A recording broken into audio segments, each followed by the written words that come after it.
Namaste, namaste everyone.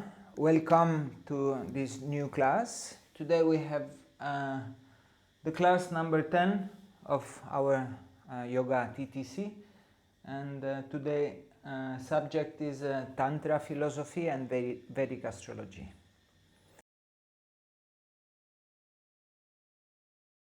So let's start with the meaning of Tantra. Tantra. Tanoti in Sanskrit. You cut these two words, Tantra, Tanoti and Trayati.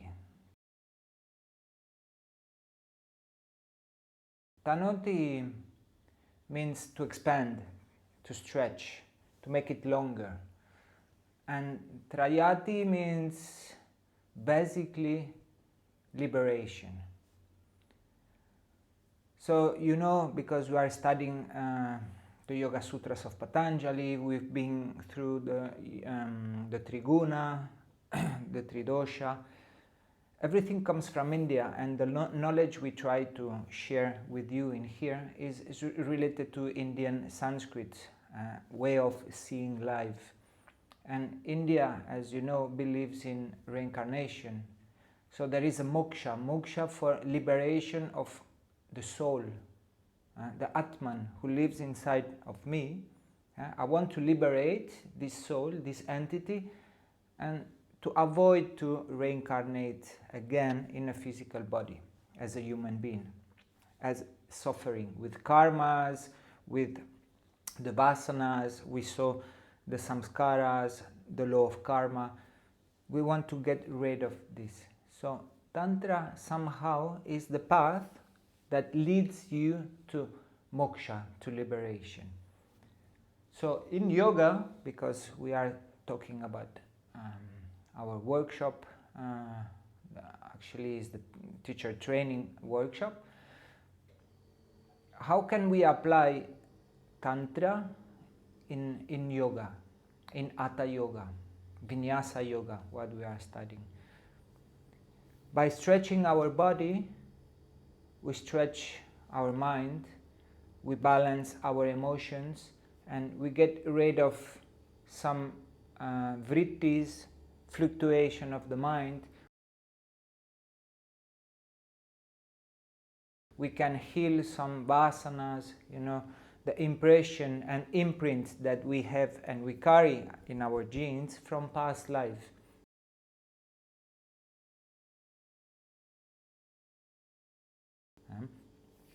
We can remove also the luggage of Saturn with the karma, the karmic luggage that we have to release slowly. And yoga, Hatha Yoga or Vinyasa Yoga helps to slowly calm down the mind from the continuous vrittis, the fluctuation of the mind, and try to find steadiness in the mind, in the body, to understand what is my duty in this life and where I head to in my life. That every time I wake up in the morning, I somehow know where I'm going, to have a purpose in life. This, my guru teach me this. He said, I have a mission. At the beginning I could not understanding, but he was saying, I have a mission. And he's an Ayurvedic Vaidya doctor. And then by the years I understood his mission was to create an ashram in Italy. It's from south of India. And to promote Ayurveda, medicine, well-being, yoga and panchakarma and all the treatments. To feel better, to understand how to live better, to how die somehow, no? What is the way you want to die? What is the way I want to die? What is the way I want to live? And what is the way I want to live my life and to die after it?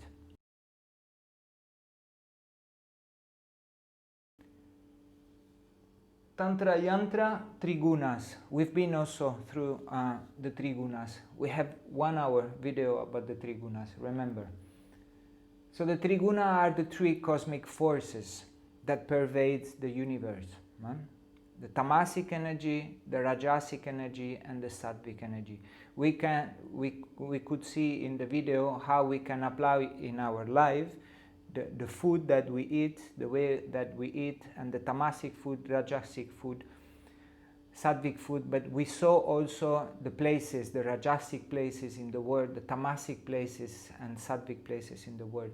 And through our constitution, our prakruti, I'm made of the 5 elements, the Pancha Mahabhutas. So, to understand what typology I am and where I am in my life, we have also the typology of the person who is tamasic, rajasic, and sattvic.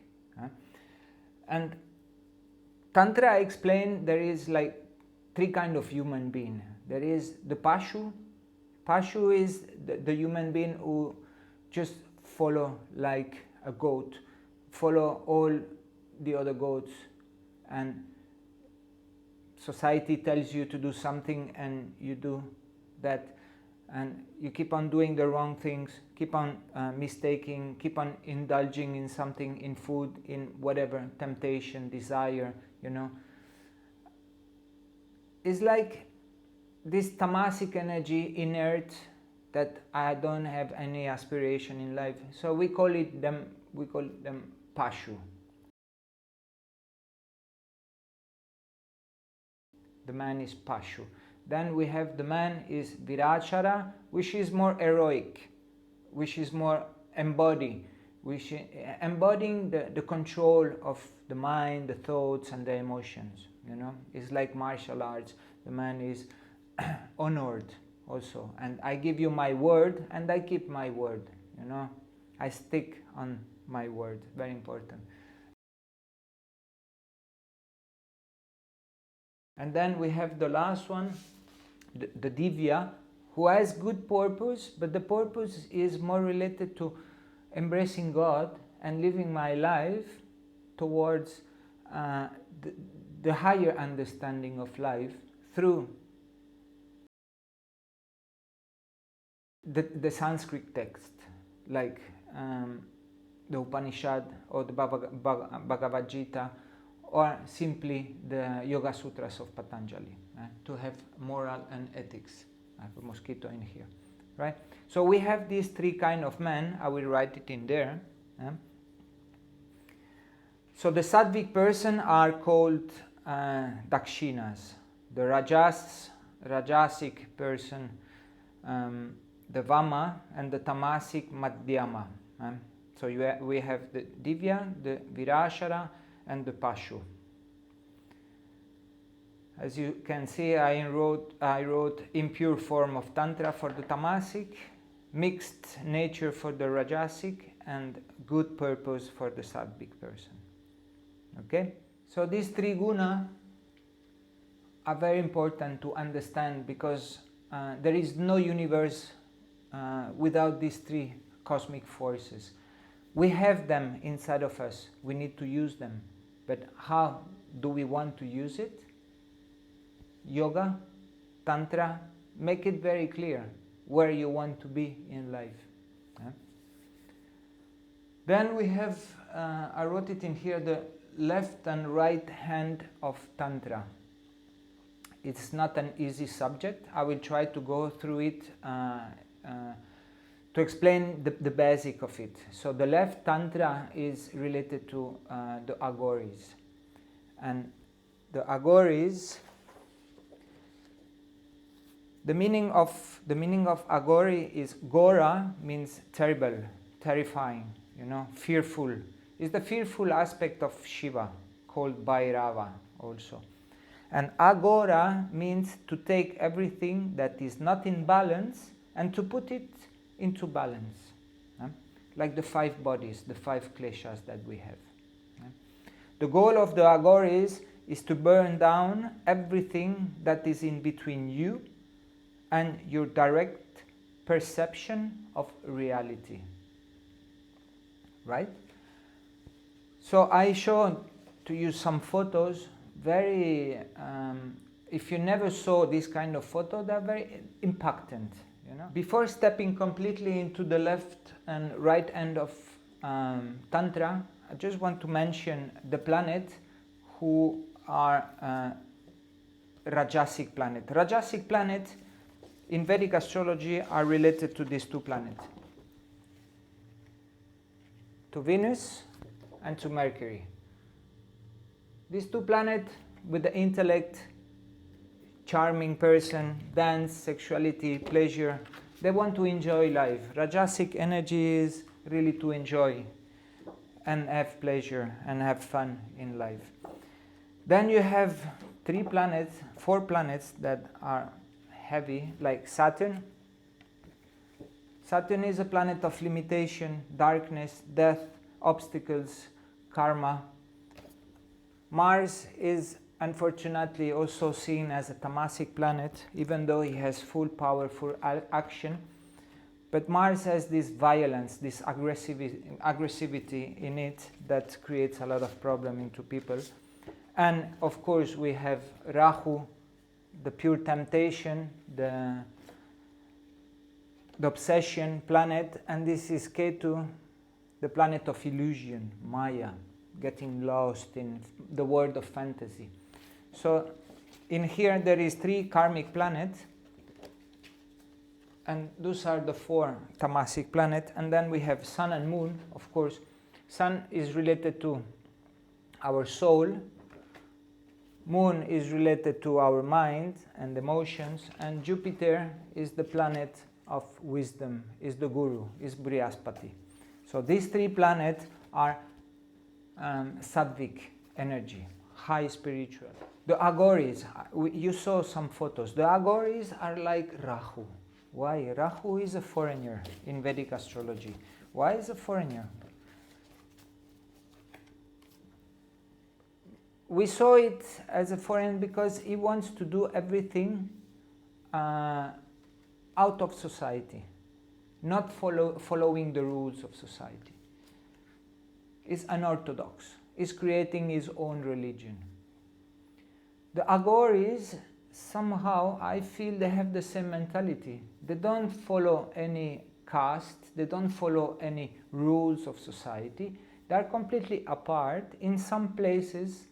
Remote places, like tamasic places, very dark places, you know. And they used to perform sadhanas. Sadhana means spiritual practice. Instead of using the mala and praying Om Namah Shivaya, Om Namah Shivaya, Om Mani Padme Om, Mani Padme Om, or having a discipline by what I eat, how I eat, and trying to be clean, physically being clean. The Agoris, I don't say they are dirty, but they eat flesh.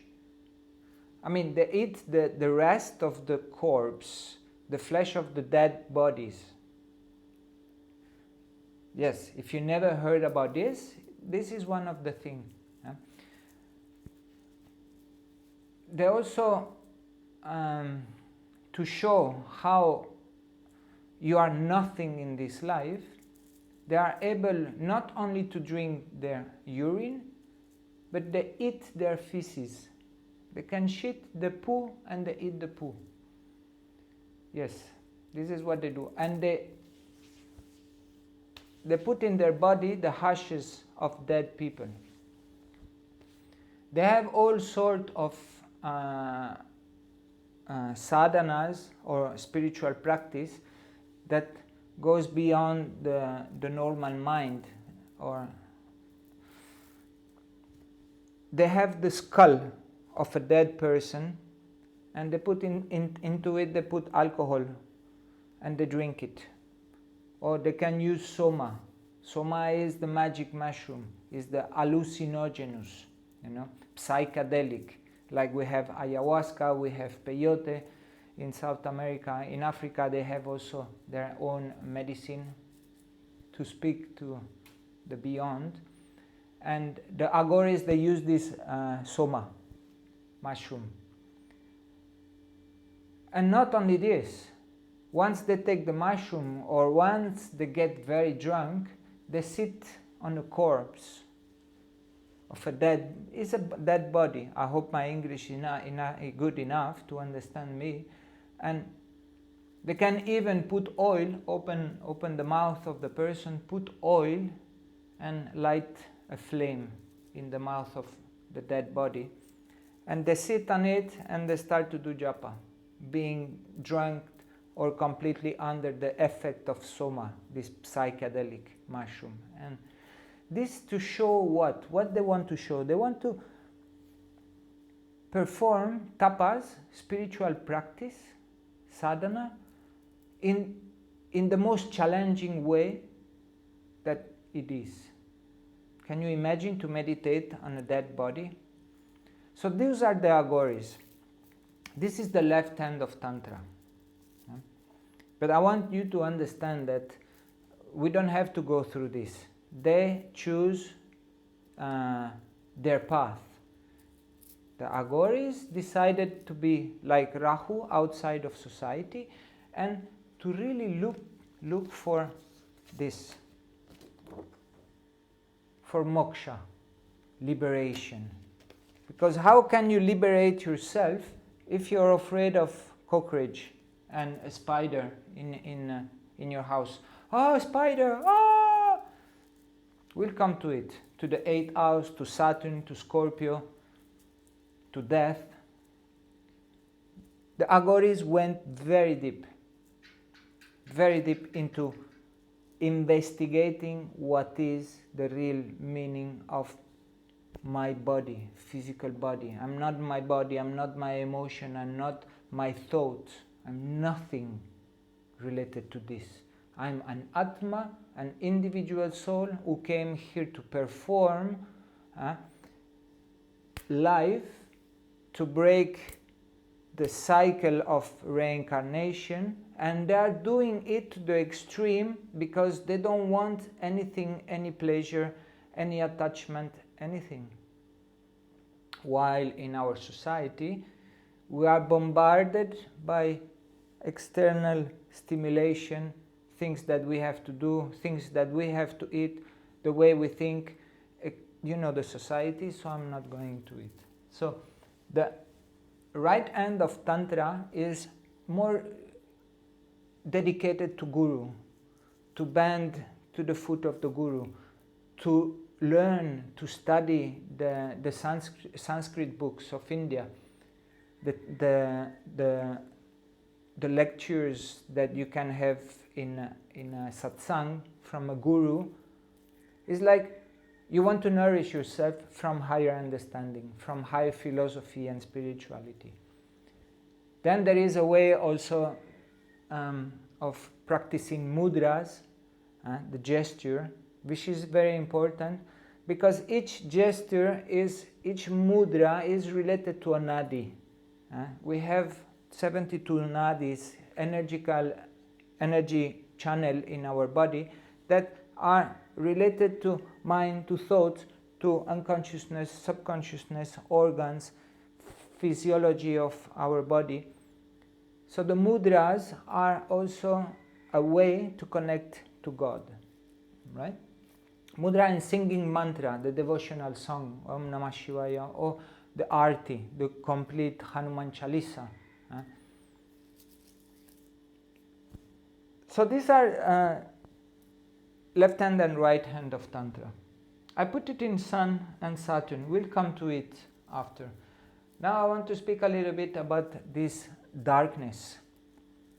Because I live, sometimes I enter in darkness.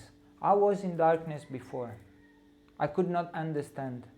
And Guru light a little flame inside of me to start to understand that there is something living inside of me. Something that is calling to the door of my consciousness and say, hey, I'm here, listen to me. And this is related to the sun. I put it in here, sun. because sun rules our ego, but our soul, the Atman. Now, sun is very challenging planet. Why? Because sun rules Ahamkara, the ego.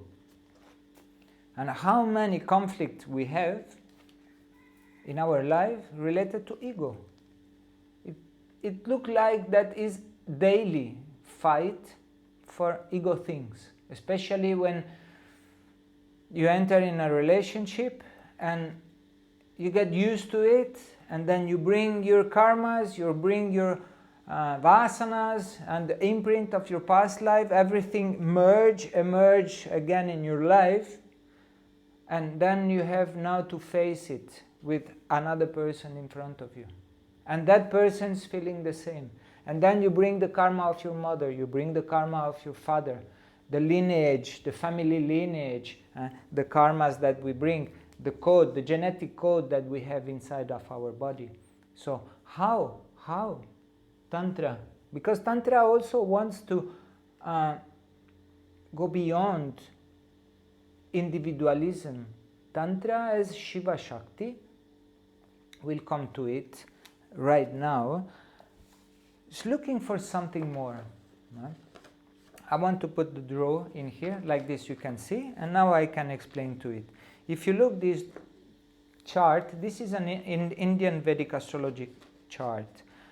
And as you can see, the three colors of the kama means desire. The triangle is facing down. You can see the Shakti, kama, triangle, and Shakti. This is the Shakti triangle. And then Dharma triangle is related to Shiva. These form polarities and tension. And then down, you see the unification in between the masculine aspect, which is Shiva, and the feminine aspect, which is Shakti. And then you have the yantra of Shiva Shakti with a dot in the middle, a bindu in the middle, representing the number 1. And let's come back to here. Shakti means this, Triguna, the three cosmic forces. Shakti, she's not only the fruits, the plants, the planet Earth. Shakti, she is all the universe. She represents everything.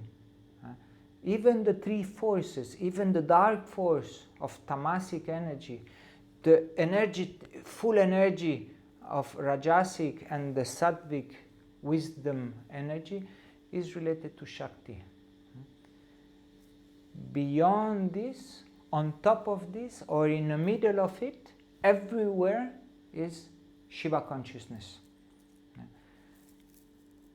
So we are not separated from it. We are one. I'm one with Shiva and Shakti.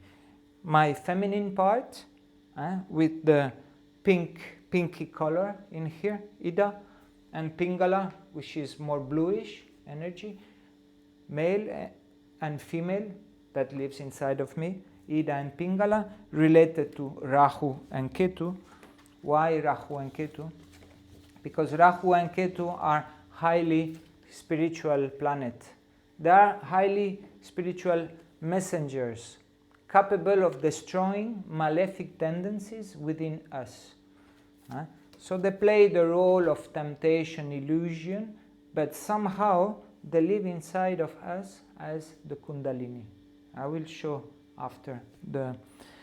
So let's come back to the Shiva Shakti play, the Shiva Shakti need of understanding that there is a feminine aspect inside of me and there is a masculine aspect inside of me. The guru, the shaman I'm studying with in Spain is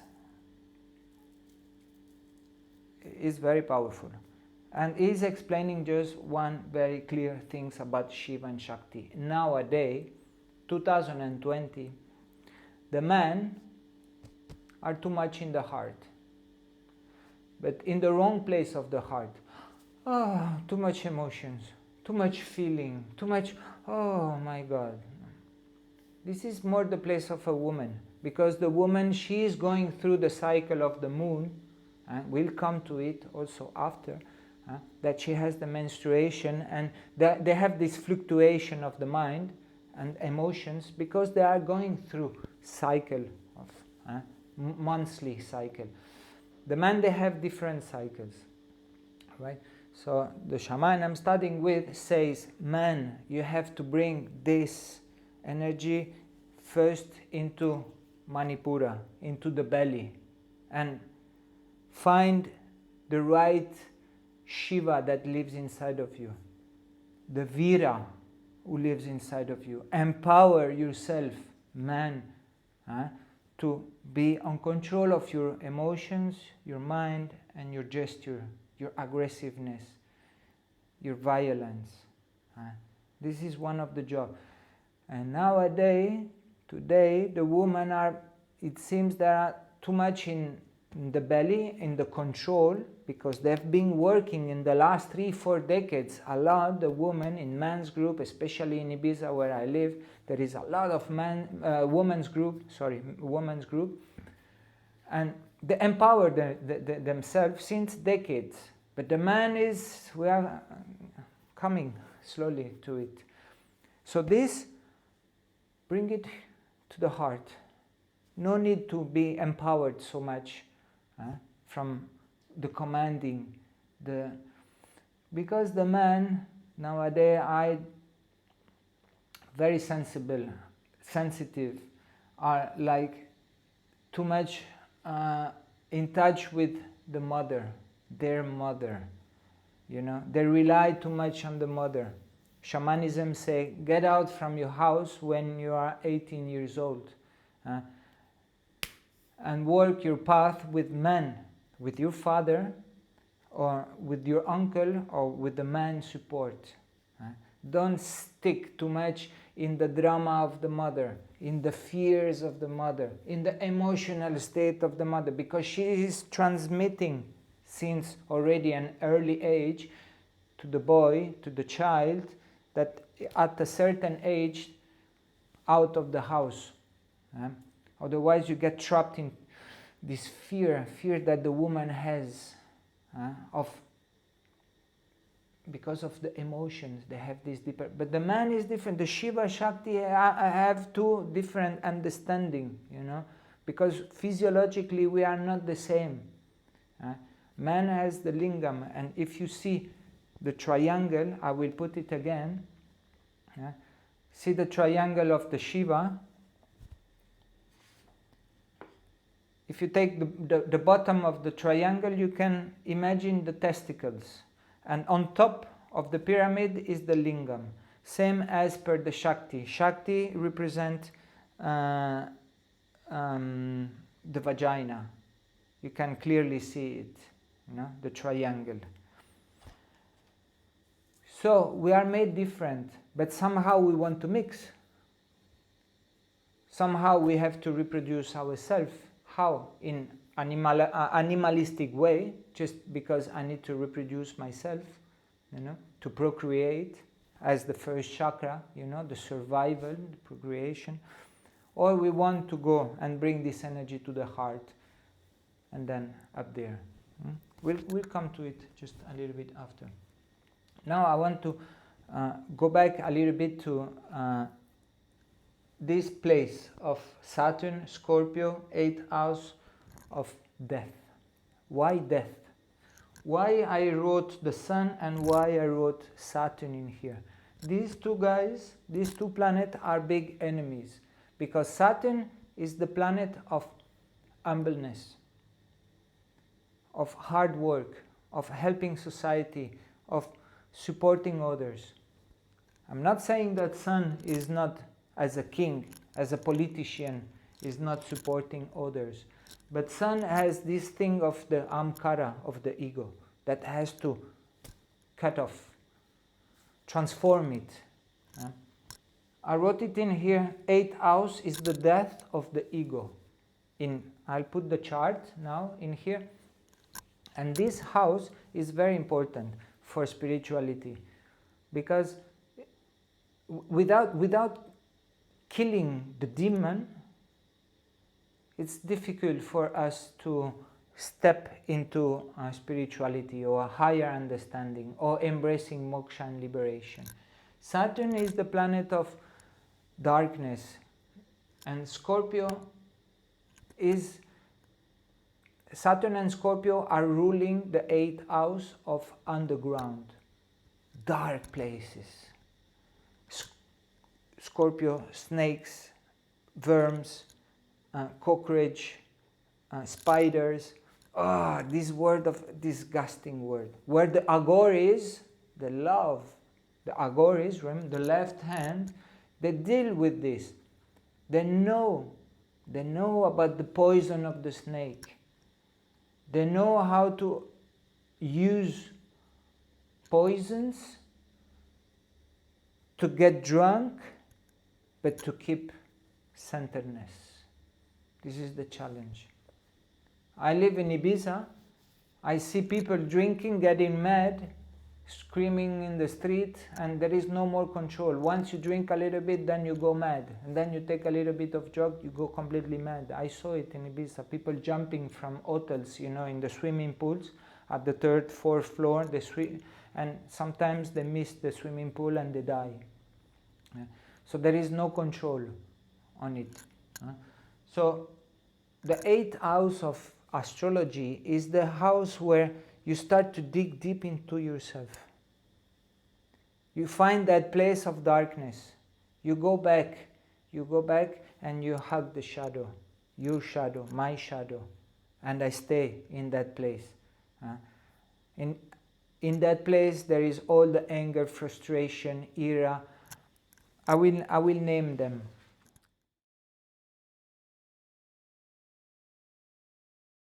Say in the Pashu, down the Triguna, the three cosmic force, tamasic energy, I wrote Pashu, the animalistic way of acting, We have the 8 bonds, the lust, the anger, the greed, the delusion, the envy, the shame, the fear, and the disgust, related to these 4 planets. This is a challenge for us, the 8th house, because we don't want to face our darkness. But Saturn, as a karmic planet, gives you your past karma. And past karma usually are related to something that we have to transform in this life. We have to heal. We have to take it, embrace it, and shit in my pants with it, for fears that Saturn brings. Fear of solitude, fear of loneliness, fear of not having no one today to call and to meet and to go a place together. No, Saturn is like solitude, is bringing to the path of spirituality by really looking what is inside of you. And this is somehow related to Tantra. Because Tantra is not, I'm doing Tantra, I have fun and I have sex and whatever thing. No, Tantra is a tough path. You have to go through shadows inside of you. So this planet, our planet who works into Tantra very deeply. We need them. We need the 8th house. We need also the understanding of the 12th house. I'll put the board right now in here, and because Ketu is the planet of liberation, moksha. But what do we have to liberate from? From our obsessions, from our desires, from our routine of good things, routine of, I'm a drinking person, every day I drink. Okay, you are a drinking person. I'm a coffee drinker, or I'm a sweet person, eating sweets all day long. Ketu, ask, because Ketu, if you see the face of Ketu, is a planet. Because I need to find the planet. Look how is Ketu. Really, look at him. This is moksha, liberation. It doesn't have the head. It doesn't have the five senses. When we will go through the Yoga Sutras of Patanjali, we will see that the 8 limbs, one of them says to withdraw the 5 senses. Because if I'm all the time looking for something, listening to someone or music, or eating or tasting or feeling, Ketu say you cannot get to moksha, to liberation, if you're all the time out of yourself. The work is inside, inward. Same Saturn in the darkness, same Ketu is saying, Ketu is an hermit. It's like Shiva meditating up in the mountain. Is out of society. But is out of society for his own decision. Because he wants to perform tapas and want to find, like Milarepa did, he killed many persons and then he withdrew himself in a cave to meditate and to understand what are the things that I've been doing and what is now the path I want to walk. And the Tibetans, they call, come to Tibet and teach us Tantra. Because we need knowledge, we need secrets ritual, because Tantra means secret and rituals also.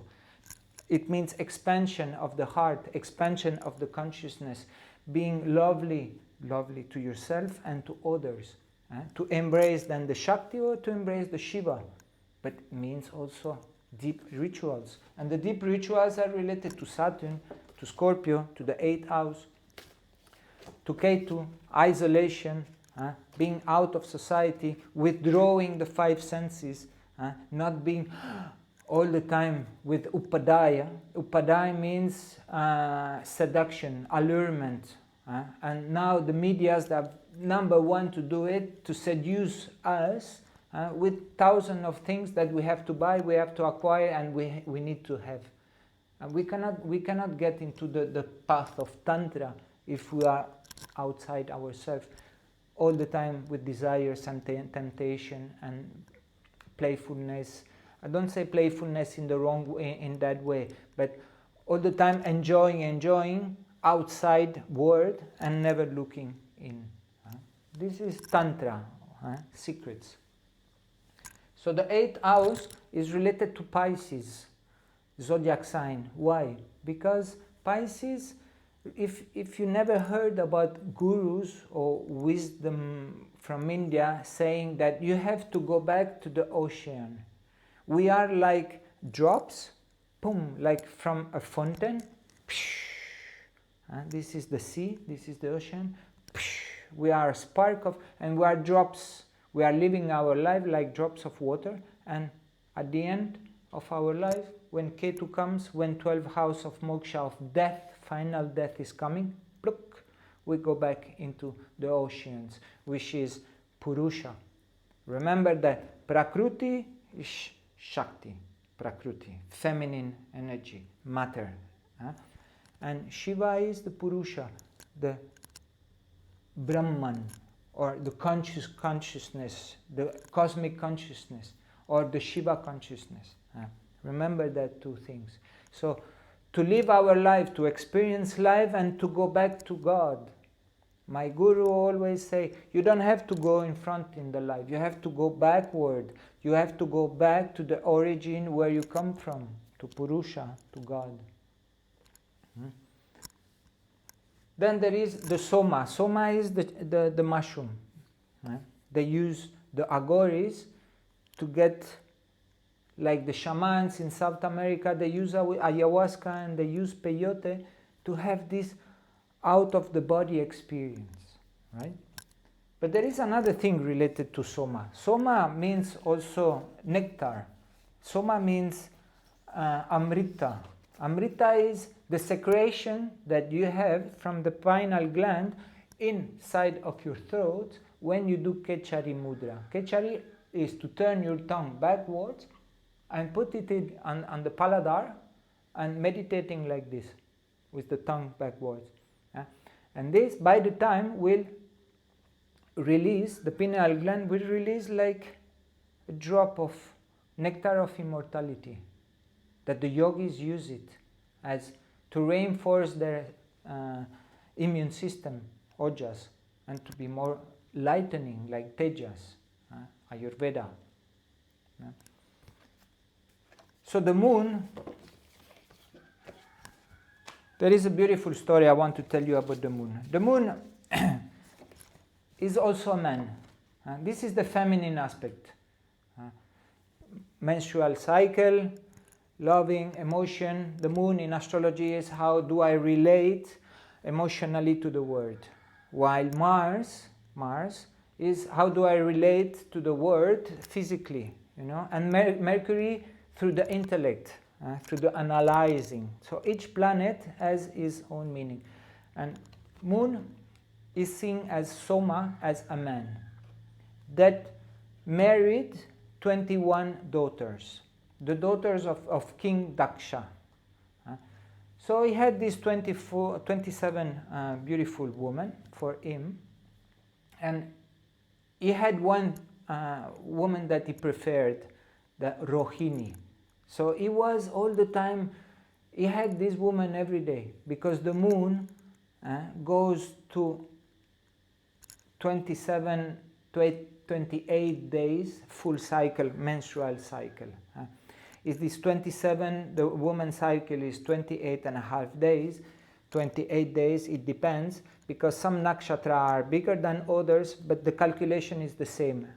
The moon turns around, same as the menstrual cycle, right? So Soma, the moon, loved so much Rohini. He had this full attraction for Rohini. Then there is another story about the moon and Jupiter. Jupiter is Brihaspati, is the guru, right? And Brihaspati has a wife, Tara. One day, Soma, the moon, in a male appearance, male form, went to Brihaspati, guru place, and he saw Tara, and they fall in love. And Tara decided to go away with Soma, with the moon. They had sex. Brihaspati went mad. He called Indra. Indra, please help me. Indra sent 2 warriors to check, and they say, what are you doing, Soma, with the wife of Brihaspati? Nothing. Tara came to me. She wanted to stay with me. She wanted to enjoy with me. She will stay 1 cycle with me. But then when she menstruates, she will be clean again. So she can go back to Brihaspati. There is no problem with this. Women cleanse every month themselves. And this is what in Tantra we need to understand, we as a man, that, oh, you went with another man, you went with another. No, they go with one man. After 1 month, once they menstruate, they are clean again. Right? The thing is that Tara get pregnant from making love with and from this union, a baby born. And this baby his name is Buddha. But it's not the Gautama Buddha. It's this Buddhi or Buddha, which is Mercury. Because Tara is a star. Tara means star. And this star is like each planet rules, each planet is being ruled by a god. Like Kali rules Saturn. Saturn is very little, small entity. Kali is bigger consciousness. And Tara rules over Mercury. And Mercury is Buddhi. Buddhi of the Yoga Sutras of Patanjali, we have the 4 mind, right? The Chitta, the Buddhi, the Ahamkara, and the Manas. So they call it Buddhi because Tara represents intellect, discrimination, intelligence. And Mercury is the planet of communication. This is why we understand why the planets are friend or not. Mercury is not a friend of the moon. Mercury is not good friend of Jupiter. There is many mythical stories in there to better understand the Indian philosophy, but to understand ourselves also. Indian astrology speaks about Ayurveda. The first house is related to your Prakriti. Indian astrology speaks about the triangle of Shiva, of Shakti, of Moksha. There is the triangle of Artha, the four objectives of our life. Dharma, Artha, Kama, Moksha. Speaks about the Trigunas, because we have planet, as we saw before. We have Sattvic planet, Rajasic planet, and Tamasic planet. But we have also Vata planet, like Saturn is a Vata planet, Sun is a Pitta planet, and Moon is a Kapha planet. So we have in the Indian astrology, the name of Indian astrology in Sanskrit is Jyotish, and Jyotish means the eye of God. And everything is inside Indian astrology. See how big it is, Indian astrology. Tantra, yoga, yoga posture, everything. Planets doing yogas. Raj Yoga we have in Vedic astrology. I want to show you the symbol of the sun. This is the symbol of the sun. It's like from the Big Bang, there is an expansion. You can call it expansion of consciousness. Or expansions of matter, of Shakti. So we have 1 and 0. 1 and 0. And Saturn is the number 8, because it's infinity.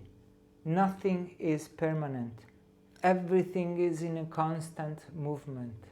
So from this 1, 0, and 8, we have the secret number 108.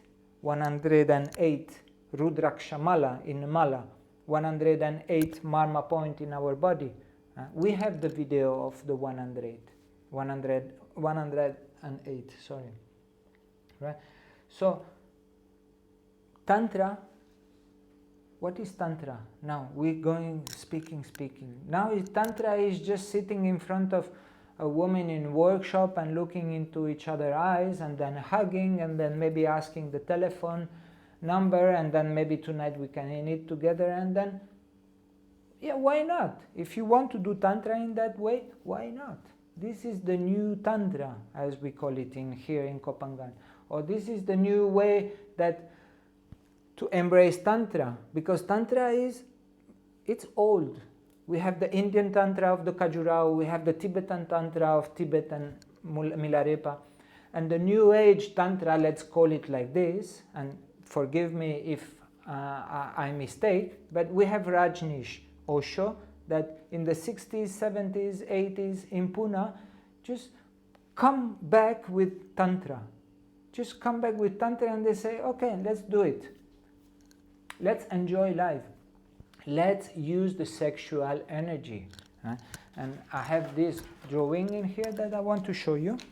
So you see, this is the left hand Tantra, right hand Tantra. I wrote Vedas, currents, integration, evolution, food, good food, natural. And the Agoris, they use Soma, the magic mushroom. They perform magic tricks.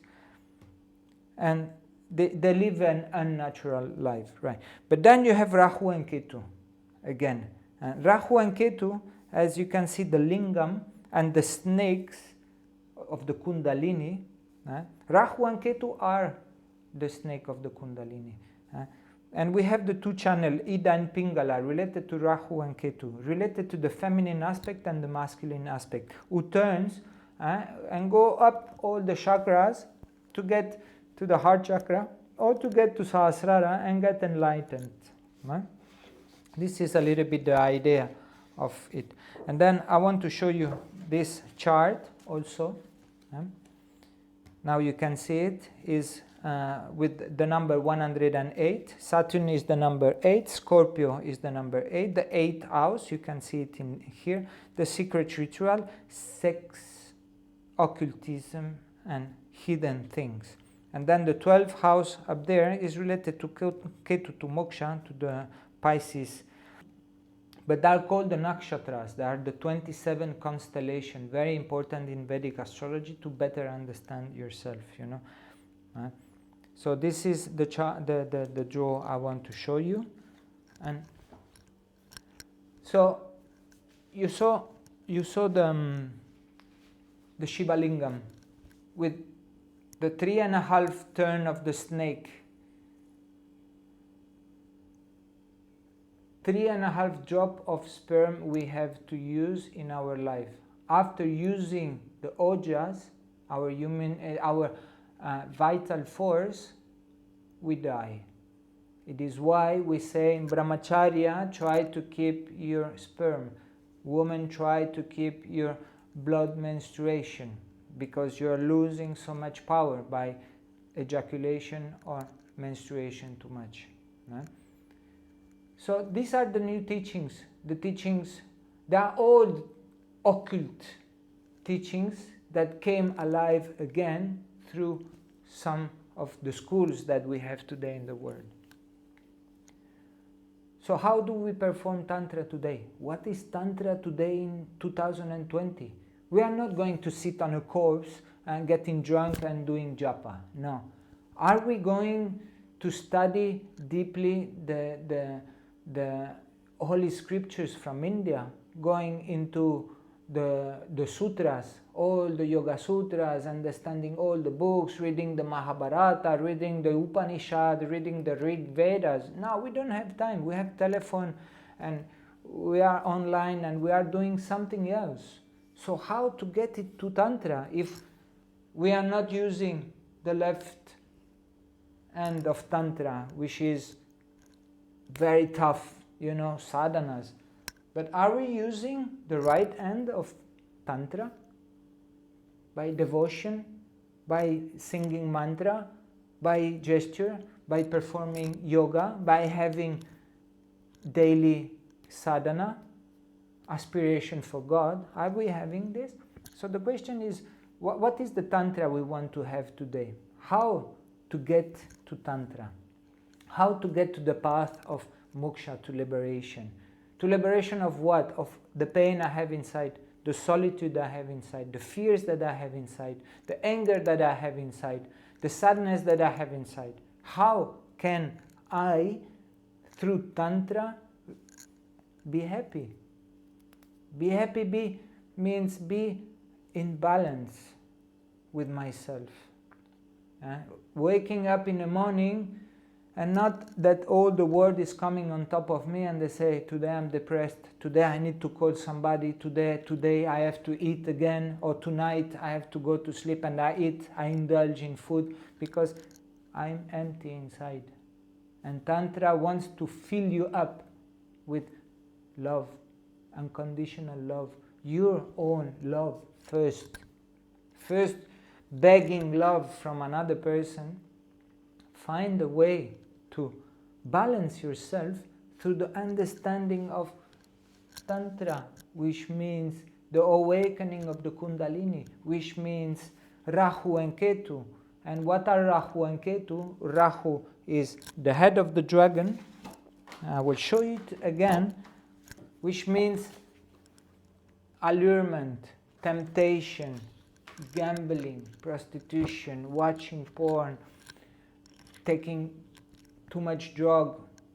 Can take a little bit of drug and meditate and find out something and answer. Yes, but when you indulge drugs and alcohol, it's just invoking demons upon you. And Rahu is the planet who's pushing us. Rahu is the planet to create eclipse. Every time there is eclipse, there is Rahu and Ketu eating the moon. See, here is eating the moon. So there is this tough energy that comes up to our mind, because moon is our mind and emotions, and they are testing us. Rahu and Ketu as a Kundalini wants to test us how much illusion you have in life or how much intuition you have in life. Ketu is the planet of intuition. Ketu is pure illusion. How can you walk in life without the five senses? How can you walk like completely blind? No. We need to see, we need to hear, we need to understand. But Ketu is also, in a shamanic way, putting a scarf on here and walking in the jungle, feeling, without seeing, just feeling, step by step. These are the shamanic, working with the naturaleza mágica, with a magic nature. We can work with to find out what we are, who we are, who lives inside of us. Because this is the question of Rahu and Ketu. Awakened the soul of the sun.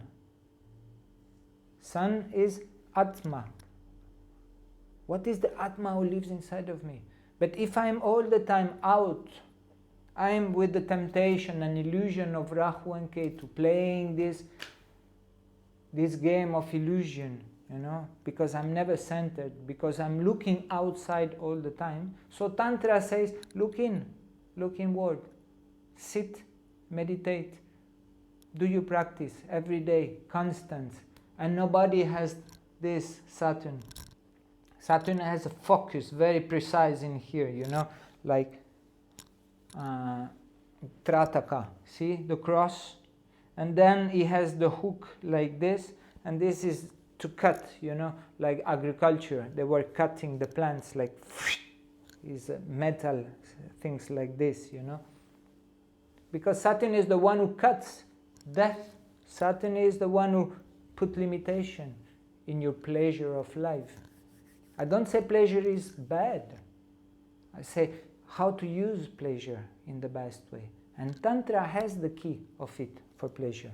But before, it's like we have to work out ourselves to get rid of too much temptation, illusion, to really find out who I am, to then step into the Shiva Shakti dance of Rahu and Ketu as the Kundalini, and then easily you can consecrate the love making. Then you can transfigurate with the person, looking into each other's eyes and touching the other person, and start to play with the senses. And then you know that you can control your ejaculation. These are some of the rules of Tantra, steps to go towards it. And then, if you're lucky, you find the Shakti, you find the Shiva, that you can have this union of two persons becoming one, because this is the idea. You become one, and when you become one, you just give it to, you surrender to the higher picture, the higher understanding, the cosmic consciousness. In Kashmiri Shaivism, you just become one and you give it. You give it. You don't exist anymore. And maybe this is one of the goals of Tantra. Maybe this is one of the goals of Ishvara Pranidhara. So the question is, who are you? What do you want to do in this life? How you want to do it? Tantra is a tool. Like Ayurveda is another tool. Like classical text, singing to God, dancing to God, surrendering to God. Many ways. Tantra is one of them. But Tantra can be very powerful because using the sexual power. So just to make it an end, you can get to God through pleasure, instead of getting to God into very harsh solitude and sadhana. And no, make it fun, make it beautiful, make it orgasmic, make your life as you want to do it. Okay? Thank you for your attention. I hope this could help you, and see you to the next class. Okay? Bolebaba ki jai. Thank you.